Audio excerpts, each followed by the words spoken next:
RSS chief को ये बात हमें कहने की बजाय या देश को कहने की बजाय सरकार को कहना चाहिए। सरकार जो है जल्दी जातिगत जनगणना करा के उसके आंकड़े सार्वजनिक कर दे, आर्थिक आंकड़े।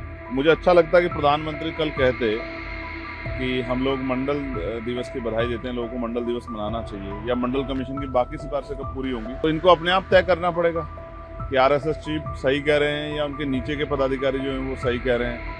मुझे और नौजवान 2014 में इनको लेके आया था कंधे बिठा के, और नौजवान इनको छोड़ के आएगा इस बार हर जगह से, प्रदेशों से भी और देश से भी। याद रखना, इनको सदन में भी जवाब देना पड़ेगा और सड़क पर भी जवाब देना पड़ेगा। देश का युवा देख रहा है कि रिजर्वेशन होना चाहिए, लेकिन जो अपलिफ्ट हो जाए, जो सुविधा हो जाए, उनको छोड़ देना चाहिए।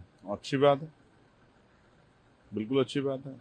आरएसएस चीफ को ये बात हमें कहने की बजाय या देश को कहने की बजाय सरकार को कहना चाहिए कि सरकार जो है जल्दी जातिगत जनगणना करा के उसके आंकड़े सार्वजनिक कर दे, आर्थिक आंकड़े, तो पता लग जाए कौन अपलिफ्ट हो गया है, कौन जो है बहुत सशक्त हो गया है, कौन सा समाज जो है आगे बढ़ गया है, किसकी हिस्सेदारी पूरी होगी, ये सब चीज़ें सामने आ जाए।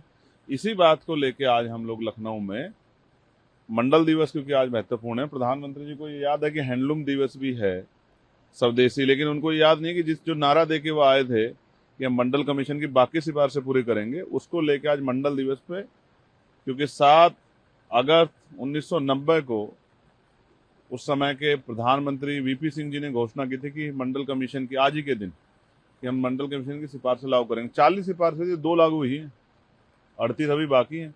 मुझे अच्छा लगता है कि प्रधानमंत्री कल कहते कि हम लोग मंडल दिवस की बधाई देते हैं, लोगों को मंडल दिवस मनाना चाहिए, या मंडल कमीशन की बाकी सिफारिशें कब पूरी होंगी। इसको लेकर आज लखनऊ में हमारा धरना है, और हम इस बात को भूलने वाले नहीं है कि जो वर्ग अभी पीछे रह गए हाशिए पे, उनको मुख्य धारा में लाने के लिए जितना प्रयास हमें करना पड़ेगा हम लोग उसको करेंगे।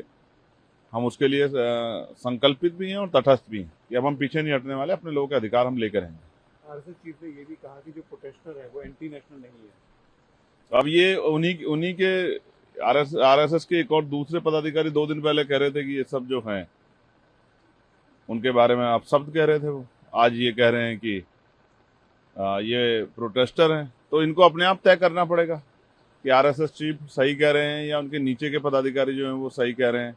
मुझे ऐसा लगता है कंट्रोवर्सी है नौजवानों को लेके उनके मन में, और नौजवान 2014 में इनको लेके आया था कंधे बिठा के, और नौजवान इनको छोड़ के आएगा इस बार हर जगह से, प्रदेशों से भी और देश से भी। याद रखना मेरी बात को, नौजवान से टकराएंगे तो ये भारत है, और ये वो भारत का वो नौजवान है जिसने शहीद आजम सरदार भगत सिंह की शहादत को भी देखा, करतार सिंह सराभा की भी, जो 19 साल में शहादत दे गए, और इन्होंने शहीद आजम उधम सिंह जी का संकल्प भी देखा है, जो जनरल ओडवायर को लंदन जाके जो है जिससे बदला लेके आते हैं। इनको एहसास नहीं था, इन्होंने लाठी चलाई।